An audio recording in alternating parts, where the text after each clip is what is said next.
going through a tight spot, if you're going through immense pressure right now, my naga, I mean immense pressure in your life, you know, you got children like me, man, I got 6, man, I mean, it's always something happening, you know what I'm saying? It's always something to pray for, man. It's always something to overcome. It's always, you know, some unknown, you know what I mean? Yada, yada, you know, you're trying to, you know, keep up with the Joneses, man, and keep things, you know, secure around you, and male or female, woman or man, you know, husband or wife, it's an immense pressure in life sometimes, man. I truly believe things sometimes look a little more dark or you know, difficult to see at the very end of that journey, you know, that you got to overcome and surpass. You know, training jiu-jitsu, man, and let me tell you, man, jiu-jitsu is a real freaky martial art, man, because it's like, if you ain't used to being pinned down in tight spots and immense pressure on you, and you just trying to figure out like where your arms are, you know, where your legs are, how to breathe, you know what I'm saying? It's freaky for your mind, you know what I mean? Other martial arts are difficult for sure and extremely challenging. Jiu-jitsu is freaky though. It's a freaky thing. Cause I think more freakouts happen training jiu-jitsu, man. And it's just like life, because sometimes, man, you're gonna have some 200-pound situation on your chest bone, and you're gonna have to figure out how to get to your side, how to get your frames in. Your frames are the code, right? The code, you know, allows you to get that space to breathe, to activate, to overcome, to escape, you know what I'm saying, all this pressure, man.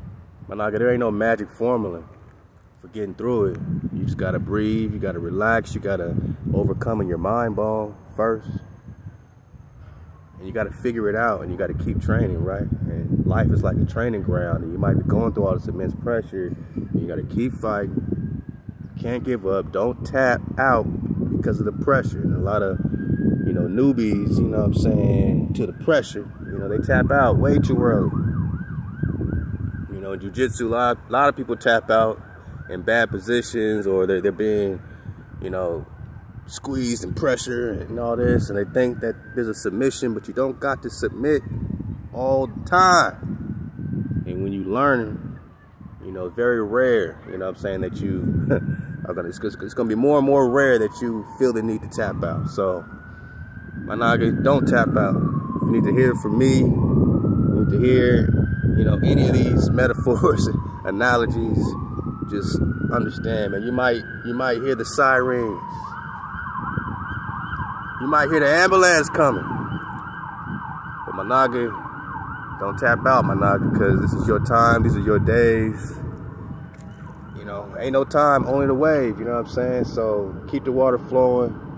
The pressure's gonna be the pressure, but the pressure's only there to teach you, you know what I'm saying? And your children gonna be all right, man. Your house is gonna be good, man. Your transition's gonna work out. That thing you're looking for, you're gonna get it. Just don't tap under pressure, because you hear the alarms, man. Let the sirens come. Let the sirens go. That ambulance ain't for you. You know what I'm saying? And drink your coconut water, man, because it got the H3O2. This is your time to hydrate and get that water. My naga, keep surfing the wave until you become the water. And don't tap out under pressure. Don't tap out because of the pressure, because when you tap out, you're gonna be like, dang, I could have held on a little longer, man. It happens all the time. You know what I'm saying? Like, dang, I should have held on a little longer, man. I could have probably made something else. Maybe I could at least lasted to the clock, until the clock beat, until the siren stopped sirening. Maybe I could have lasted, man. You know, so don't ever have that feeling. Don't ever have that feeling that maybe I could have lasted. There's a reward on the other side of all that pressure, is when that clock goes off and the time is up, or you figure it out, right? You hip out, you oompa up, you bump up, you hip out, you get an elbow escape or something crazy, you get a sweep, Man, that's the most rewarding thing, is now you on the top, not the bottom. Now you the head and not the tail, my naga. Deuteronomy 28 said we're going to be the head and not the tail if we keep the code. The code are your frames. The code is your movement, your flow. The code is your water. MHOE, man. Keep the water flowing. Drink your coconut, man. It's the miracle, man. Allahu Akbar.